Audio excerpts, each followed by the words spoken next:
TV Aparecida, programa Em Comunhão. É o nosso bate-papo de cada semana, essa conversa gostosa. Eu tenho certeza que você participa também, você nos ajuda a compreender cada vez mais determinados temas e mais ainda quando nós tomamos a Bíblia Sagrada nas mãos e procuramos conhecer Jesus através da Bíblia e deixar que Jesus também nos conheça cada vez melhor. Seja bem-vindo a este programa. Desejamos de coração que o Espírito Santo nos ilumine e que aquilo que a gente faz, diz, partilha com você, que o Espírito Santo ilumine para que você possa colher o que for bom. E aquilo que você achar que não é tão bom, pode deixar de lado, a gente não vai ficar chateado, tá bom?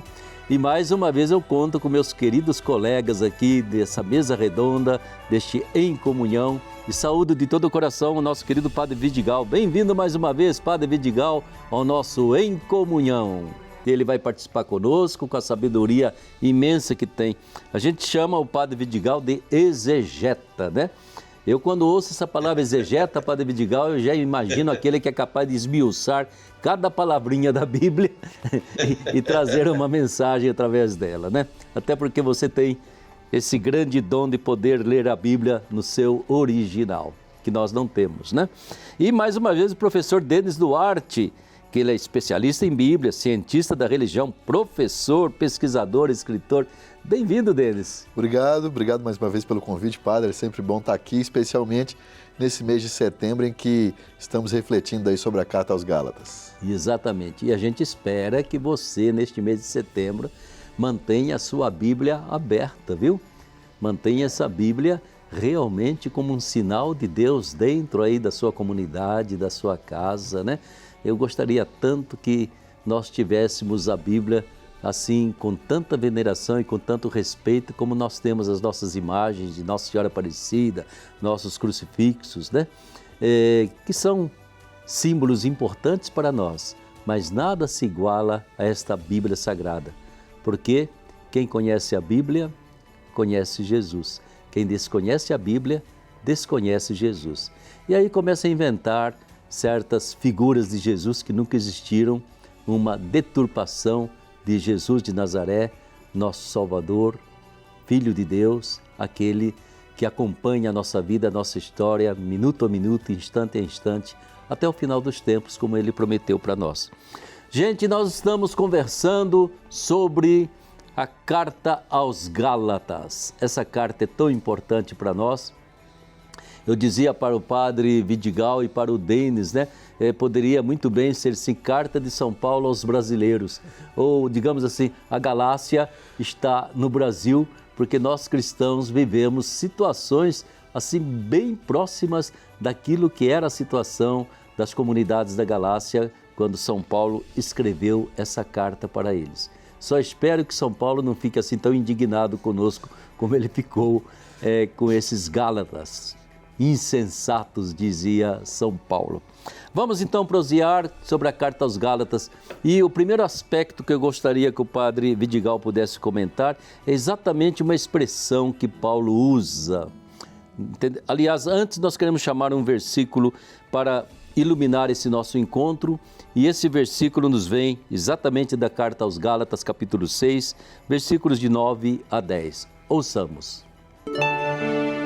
Não nos cansemos de fazer o bem, pois a seu tempo colheremos, se não perdermos o ânimo. Assim, pois, enquanto temos ocasião, façamos o bem a todos, sobretudo aos nossos irmãos na fé. Não nos cansemos de fazer o bem. De vez em quando a gente fica cansado, não é mesmo? São Paulo percebia isso e ele animava sempre as suas comunidades.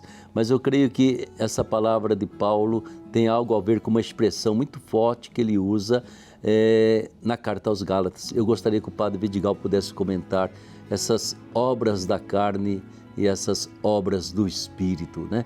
Ele coloca exatamente esses dois aspectos de viver uma liberdade cristã, né? Que seja uma liberdade no Espírito e não apenas uma libertinagem. E essas duas expressões, eu acho que você, Vidigal, que entende tudo isso no original, poderia comentar para a gente.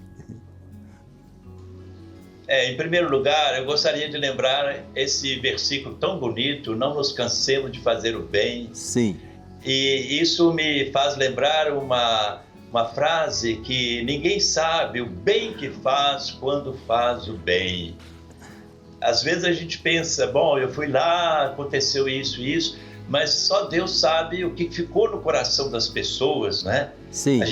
Antigamente se contava, houve tantas confissões, tantas comunhões, tantos casamentos legitimados, mas só Deus é que sabe multiplicar isso aí e ver em cada coração o que aconteceu nas missões, nos nossos trabalhos apostólicos, né? Ninguém sabe o bem que faz quando faz o bem. E por isso a gente nunca vai se cansar, porque o mínimo que você fizer, Deus vai multiplicar. Bem, respondendo sua pergunta, então, São Paulo fala claramente que existe um antagonismo, né, entre carne e espírito. Ou nós vivemos segundo a carne, ou vivemos segundo o espírito. Consequência, viver segundo a carne, morte. Viver segundo o espírito, vivereis. Como já foi falado aqui, né, que Adão e Eva comeram a fruta e tiveram as consequências de ser expulsos do paraíso. Bem, então, é claro que nós podemos passar de uma para outra, né? Ninguém nasceu joio ou trigo para ser joio ou trigo a vida toda. Às vezes a gente é joio, às vezes a gente é trigo, então pode ser que alguma vez nós facilitamos com as obras da carne e às vezes, né, Deus nos tira daí, nos leva para as obras o fruto do Espírito, que é amor, paz, caridade, alegria, no Espírito Santo. E então nós estamos entre os dois caminhos, né? É uma tradição antiga da igreja de propor, né, como Jesus já falava, como é estreito o caminho que leva à salvação e como é larga a estrada que leva à perdição. Então, viver segundo o Espírito, viver segundo a carne, é um exame de consciência diário que nós fazemos, né? Nesse dia, eu fui mais para a esquerda, mais para a direita? Para que lado que eu fui? Eu segui realmente o Evangelho? Eu fui plenamente de Cristo? Em que pontos que eu ainda estou ligado à servidão da carne? E a Carta aos Gálatas, então, nos faz pensar. Eu preciso me aproximar mais de Jesus. Para dizer, como Paulo falou, não sou eu que vivo, é Cristo que vive em mim. Exatamente. E eu creio que é importante, né, Vidigal, a gente compreender que quando a Bíblia usa essa palavra carne, né, ela está falando de tudo aquilo que Jesus falava, o mundo, né? Um tipo de materialismo, individualismo, aquela atração que a gente tem para realizar a vida com as coisas aí deste mundo, né? Eu acho que é isso, não é, o Denis? Essa carne é muito mais do que simplesmente falar do nosso corpo ou fazer qualquer divisão entre espírito e corpo, ou alma e corpo, né? É muito mais do que isso. É todo um modo de agir que não leva o transcendente em conta, não leva Deus diante dos olhos. É muito mais no sentido das escolhas que eu faço, sim, do que qualquer outro, né? As escolhas que eu faço, como o padre Vidigal colocou, né? Eu vou escolher ficar mais próximo do Cristo ou não. Jesus disse, eu sou o caminho. Sim. E o que é uma conversão? É uma mudança de caminho. Você faz conversão à direita e à esquerda no trânsito, você está mudando de caminho. E o Cristo nos chama a essa conversão, nada mais é que isso, é escolher. Todos os dias, a todo instante, eu tenho várias opções, como o padre Vidigal colocou, os dois caminhos. O caminho das obras do Espírito e o caminho das obras da carne. E o tempo inteiro eu tenho que escolher. Então, se eu, de fato, aceitei essa liberdade cristã que Cristo me deu, eu tenho que também me esforçar e contar, claro, com a graça de Deus, por mim só eu não consigo, de sempre fazer a opção pelo caminho que é o Cristo nas situações. E aí eu vou colher os frutos. Quando faço as opções pelo caminho do Cristo, colho os frutos do caminho do Cristo. Quando faço as opções pelo caminho da carne, ou seja, que são aquelas questões distantes do Cristo que me afastam da proposta de Jesus, eu vou colher essas os frutos dessas opções. E eu gosto muito, Padre Ulisses, dessa visão agrícola da coisa.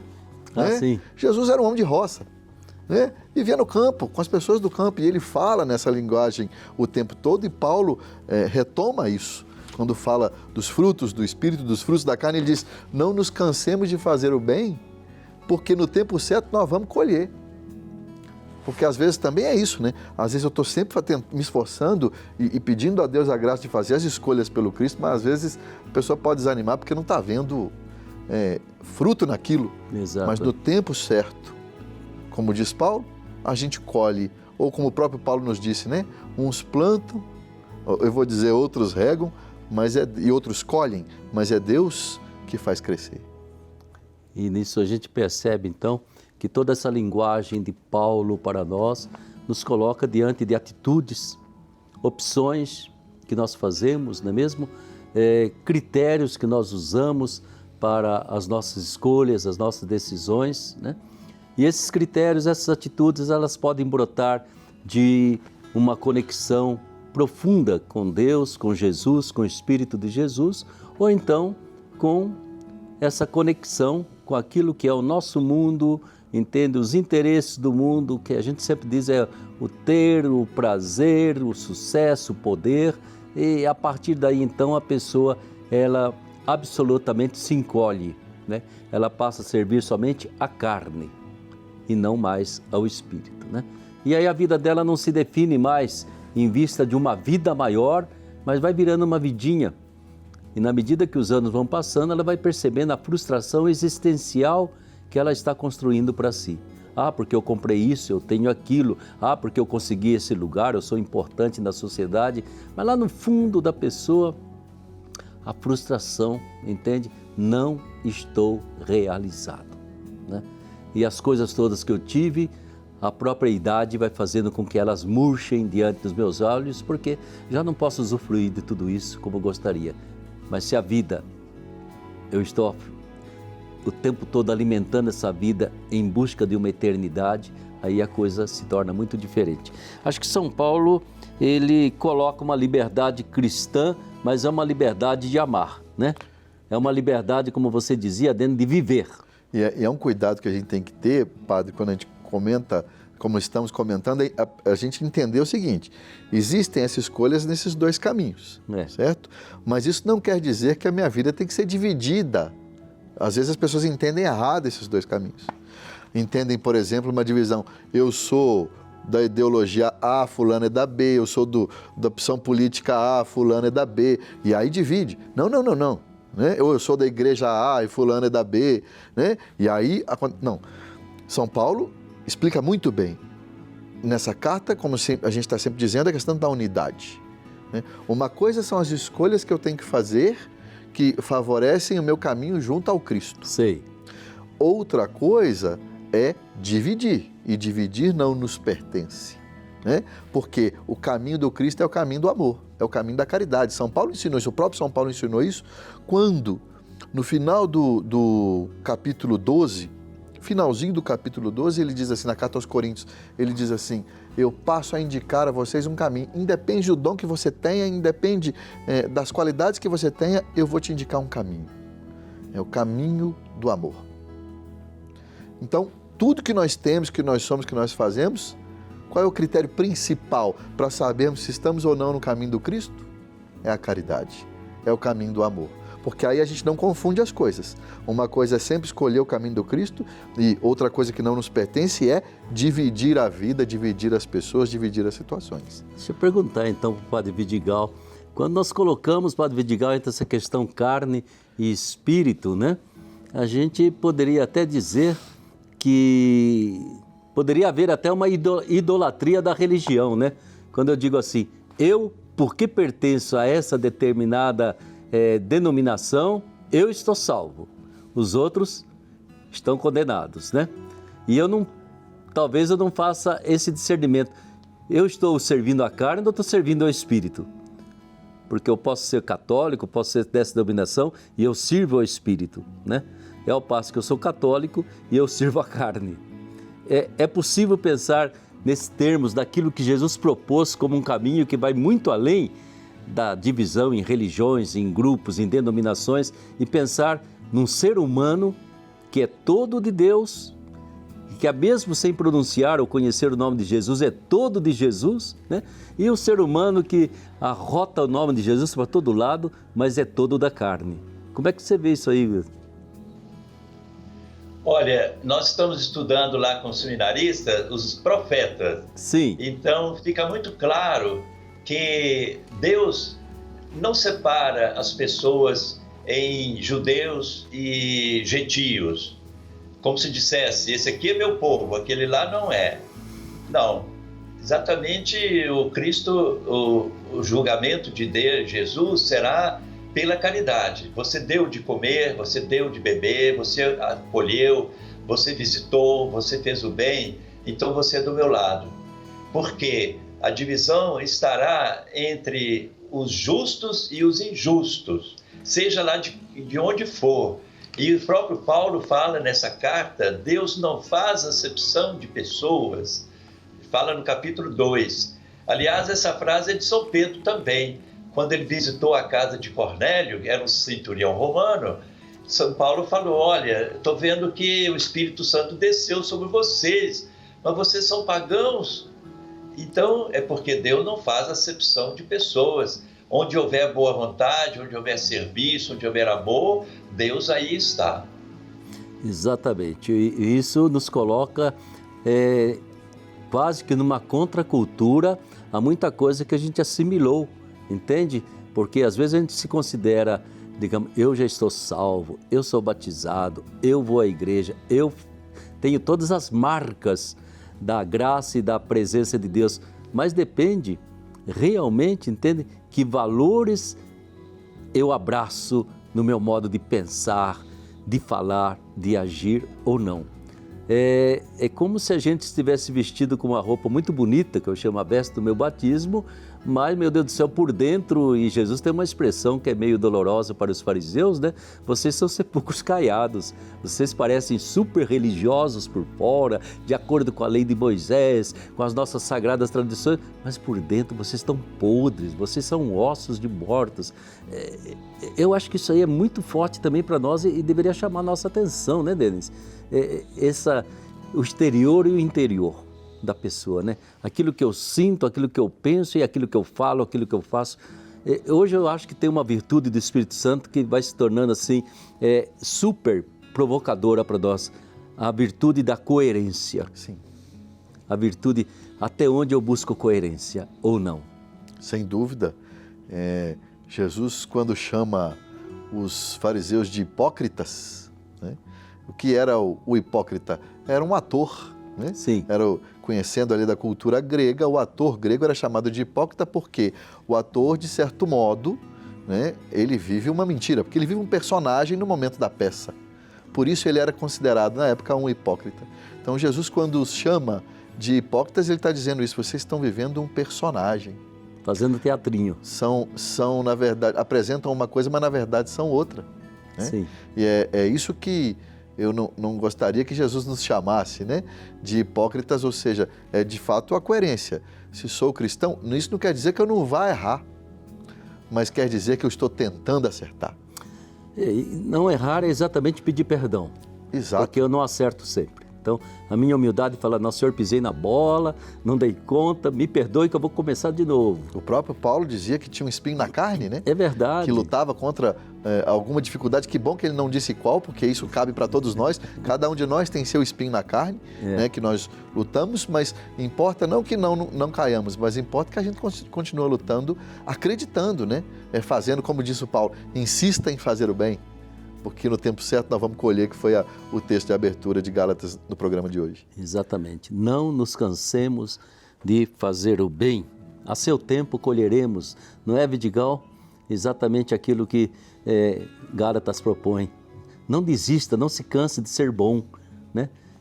No tempo certo nós vamos colher os frutos, até mesmo desta pandemia. Não se canse da sua fé, não se canse da sua participação, não é assim? Eu vejo nisso numa palavrinha muito importante, perseverança. A gente aprendeu lá no seminário, né, rezar todos os dias pela nossa perseverança. Salve, Rainha, Mãe de Misericórdia. Por quê? Porque começar é bom, mas perseverar é melhor, né? É isso que precisa. Jesus falou também, quem perseverar até o fim, esse será salvo. Porque no meio do caminho, né, nós vimos ainda domingo passado, Jesus falou, eu estou perdendo gente, uns vão embora, e vocês também querem ir embora? Aí Pedro falou, não, mestre, só tu tens palavra de vida eterna, a quem nós iríamos? Então perseverar é muito importante. É a palavra perseverar. Guarde no seu coração essa palavra e conte sempre com a graça, com a força e com o perdão de Jesus. Refletindo, meditando, propondo exatamente aquilo que neste mês da Bíblia nos é proposto pela Igreja do Brasil, a gente ler, meditar e aplicar para nós a carta de São Paulo aos Gálatas, cujo lema é todos vós sois um só em Cristo Jesus. E retomamos então a nossa conversa com o Padre Vidigal, retomamos a nossa conversa com o professor Denis, para que possamos agora sim olhar um pouquinho essa carta a partir exatamente daquilo que São Paulo encontrou naquelas comunidades, nos Gálatas, e que pode perfeitamente ser aplicado para nós dentro do contexto da conjuntura que a gente vive hoje no país, em termos de catolicismo, em termos de cristianismo, em termos de povo brasileiro, né? Até onde essa mensagem ela pode realmente ser aplicada a nós e quais as conclusões que a gente pode tirar para a nossa vivência de cristãos, de irmãos, de viver aquilo que São Paulo propõe, a liberdade na unidade, a unidade na liberdade, e tudo isso amarrado pelo mandamento do amor a Deus e do amor ao próximo. Padre Vidigal, como é que você iria aplicar essa carta aos Gálatas ao nosso povo brasileiro? Eu vejo, Padre Ulisses, à luz daquilo que Jesus pediu na última ceia. Sim. Pai, que todos sejam um, como tu e eu somos um, para que sejam consumados na unidade. E, afinal, que sejam um para que o mundo creia. É muito importante ser um testemunho verídico, né? Crível. Senão, que testemunho que nós damos? Uma família dividida. E eu vejo isso até mesmo na igreja. É muito ruim a gente ver divisões na nossa igreja, né? E acontecem, desde os tempos antigos, as heresias, né? E depois as divisões mesmo, cisões na igreja. Então, caminhar juntos é a nossa força, né? A união é que faz a força. Agora, nós estamos precisando no Brasil, exatamente, construtores da paz, né? Pessoas que constroem a paz, que levam unidade, que fazem aquilo que é um congraçamento, né? Pessoas que saibam unir os corações. Isso está faltando muito entre nós. Exatamente. Como que você vê, Denis, essa carta de São Paulo, se você enviasse ao povo brasileiro, aos católicos brasileiros, como que você vê exatamente a gente perceber numa carta escrita há praticamente mais de 2000 anos, por aí mais ou menos, né? A mensagem de Deus para nós hoje, porque não é uma carta apenas aos Gálatas, é uma revelação divina, está dentro da Bíblia, né? Então é importante que a gente perceba que não se trata de algo que se perdeu na história, mas que é algo que nós proclamamos hoje para nós. Ela tem que ter validade para nós. Qual é essa validade? Acho que me arriscando a continuar o que o Padre Vidigal disse, né? Que ele disse da fé naquilo que Jesus nos apresenta, que os textos sagrados nos apresentam, e dar o testemunho dessa fé e dar o testemunho com a caridade. Sim. Acho que se eu pudesse fazer isso, apresentar então essa carta, é mostrar, vamos dar o testemunho na fé em Jesus Cristo, mas de uma forma concreta, com a caridade, com o amor ao próximo. E não um amor ao próximo qualquer. Costumo dizer que amar o próximo é fácil. O difícil é amar o próximo como a mim mesmo, né? Como Jesus nos pede. Então eu experimentando esse amor de Deus, essa liberdade que Cristo nos dá, como é dito na carta aos Gálatas, eu consigo, porque sou livre, amar o próximo como a mim mesmo. Mas se eu ainda estou preso a alguma coisa, aos meus desejos, a ganância, a vontade de passar por cima do outro, eu ainda estou preso, eu ainda não sou livre, e aí eu não vou conseguir amar o próximo como a mim mesmo. Por isso, eu acho que a caridade verdadeira é o caminho. E a caridade verdadeira, Jesus já nos diz como fazer. É amar o próximo como a mim mesmo.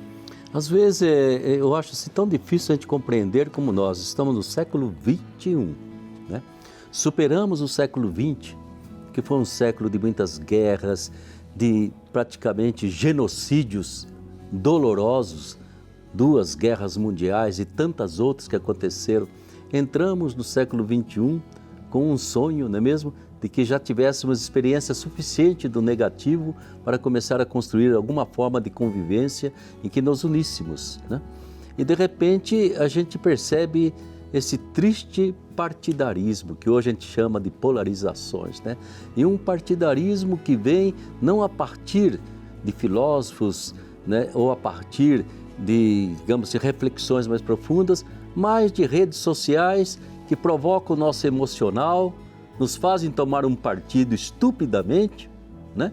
E a partir daí, então, a rejeição, aquele deletar o outro da minha vida, não tem mais capacidade de sentar para dizer, olha, Denis, eu penso assim, você pensa de outro jeito, tudo bem. Primeiramente, nós somos irmãos e nos amamos, né? O resto vem depois, né? Se eu torço para o Santos, que é muito bom, ou você torce lá, sei lá, para o Atlético Mineiro, ou para qualquer outra coisa, mas isso absolutamente não toca no essencial da nossa vida, o amor que nos une em Cristo Jesus, né? Por que será que está acontecendo em século XXI exatamente esse tipo de partidarismo, eu chamo partidarismo emocional, né? Por que uma coisa dessa? Vidigal, eu sei que já tem uma experiência de vida, que já passou aí umas boas décadas, né? Você já conheceu bem, desde os anos 50, né? Desde a última Guerra Mundial, digamos assim, né?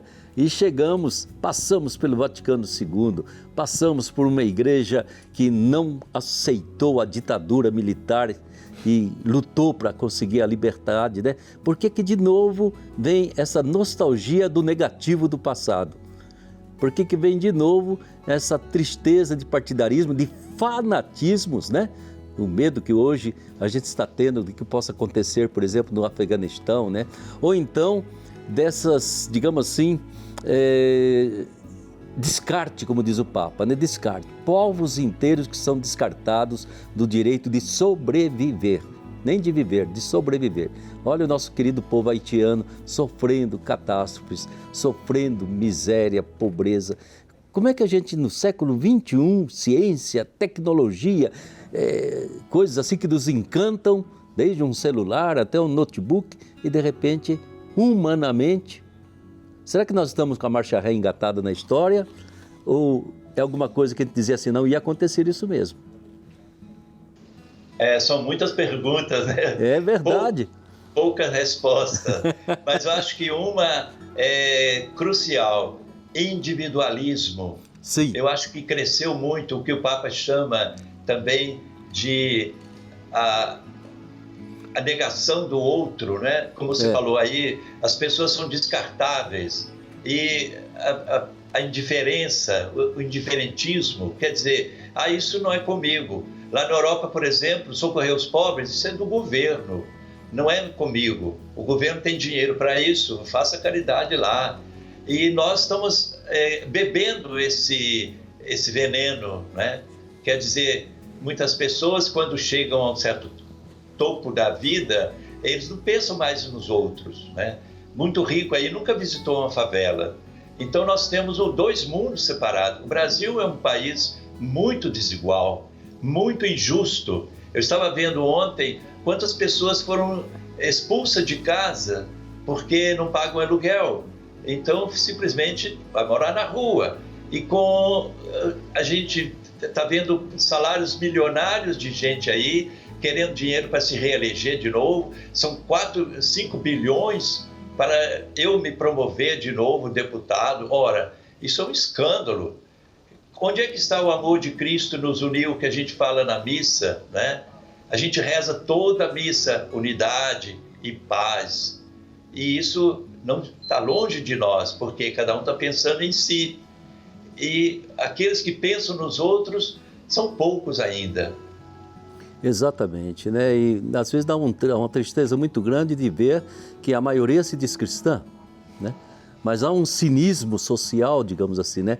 O cinismo de não só não ter absolutamente nenhuma sensibilidade, né? E o Papa gritando para nós: sejam mais humanos, sejam mais fraternos. Vamos pegar todas as religiões do mundo e sem religião também, mas vamos caminhar na direção da humanidade, na direção da fraternidade, né? E não. Novamente, a tentativa de, primeiro, num país como o nosso, manter essa desigualdade social a todo custo. E você dizia bem, Vidigal, não se dá o direito à sobrevivência, que eu acho que o direito à sobrevivência é o direito de ter um lugarzinho para morar, ter um prato de comida todo dia, não é mesmo? E ter o mínimo do cuidado com a saúde de cada ser humano. Pelo menos isso, e não se garante. Mas se garante aquilo que você diz, não é mesmo? Grandes orçamentos em favor de interesses de grupos, interesses de classes. Isso sim, isso se salva a qualquer preço, né? O importante é o PIB e não a pessoa humana. Eu acho que tudo isso entra nessa carta aos Gálatas, não, Denis? Sem dúvida. São Paulo fala muito na carta aos Gálatas da unidade, mas do apoio que um irmão deve dar ao outro. E sem o preconceito por conta se ele veio de A ou de B, né? Como se é grego, se é judeu, se é homem, se é mulher, mas que um deve dar o apoio para o outro.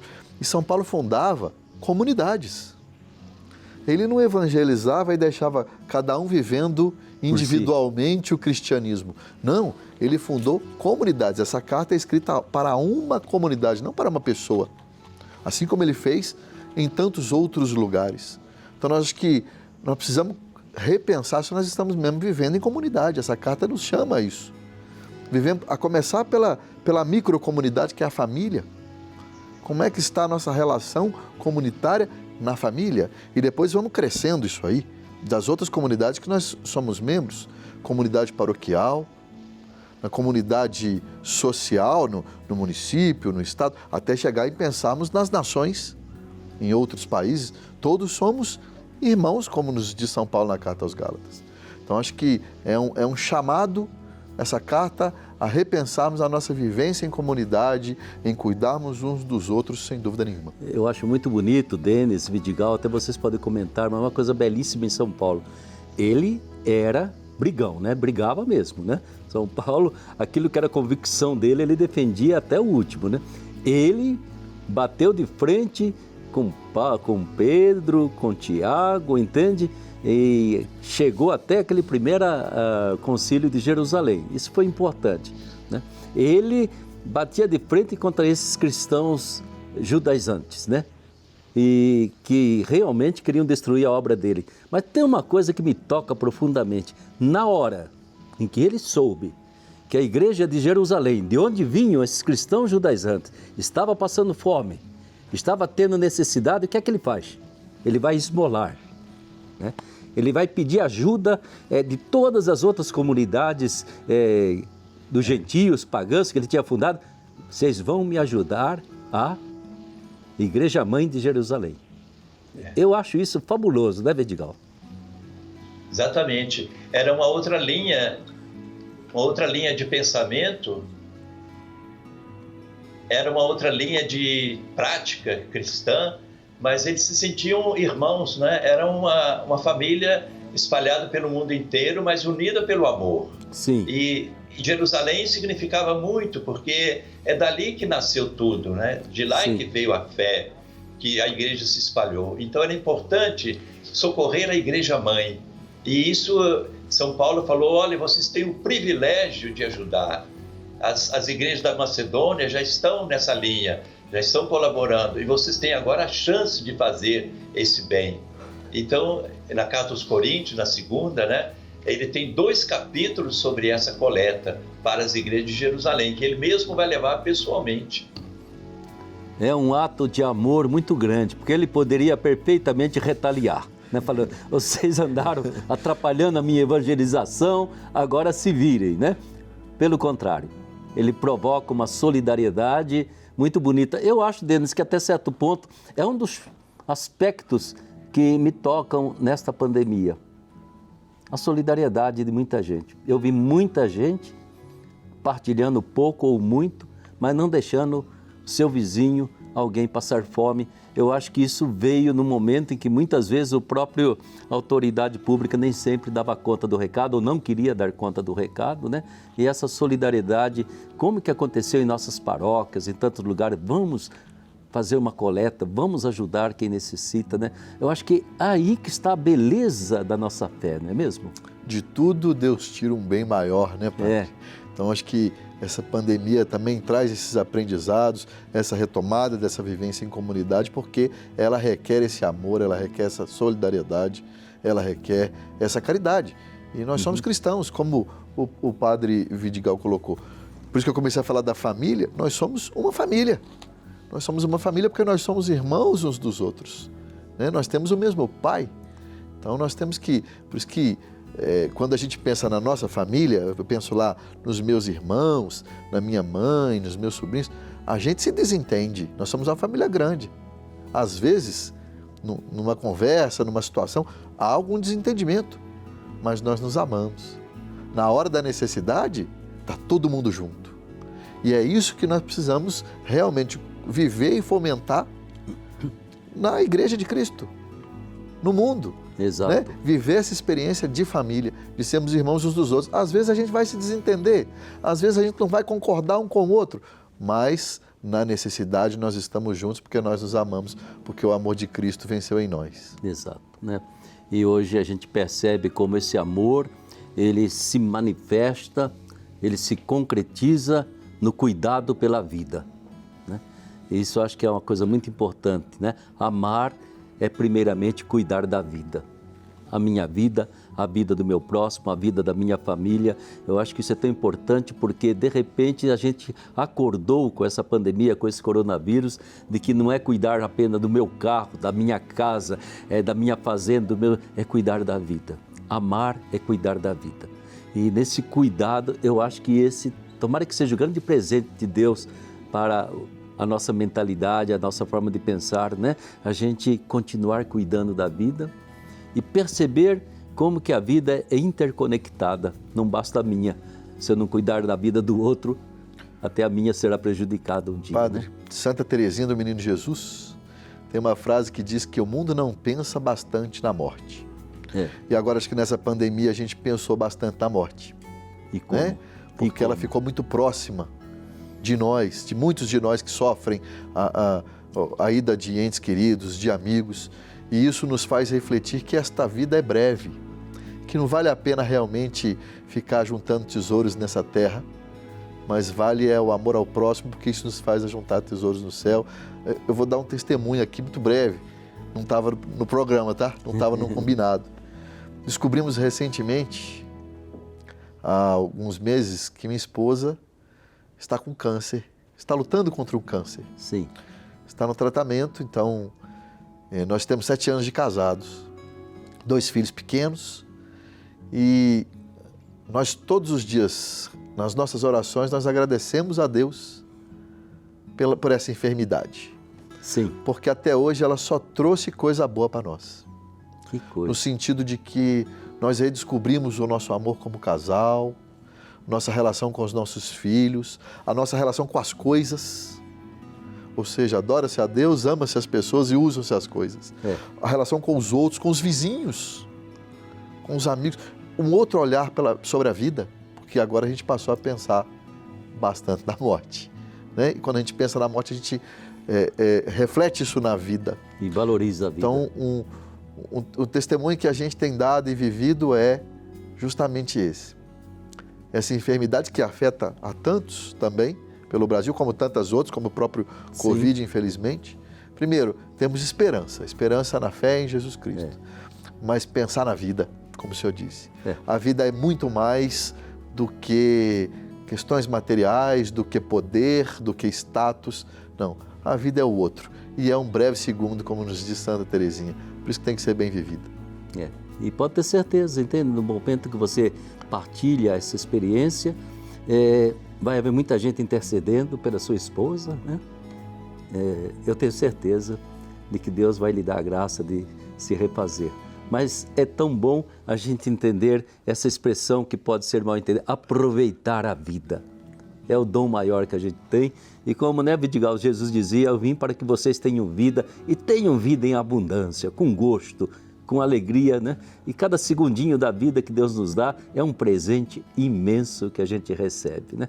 Eu quando acordo já agradeço, meu Deus, que bom que estou vivo e Deus me ajude a viver bem esse dia. Vidigal, o que você gostaria ainda de falar para nós, encerrando essa nossa reflexão sobre a Carta aos Gálatas?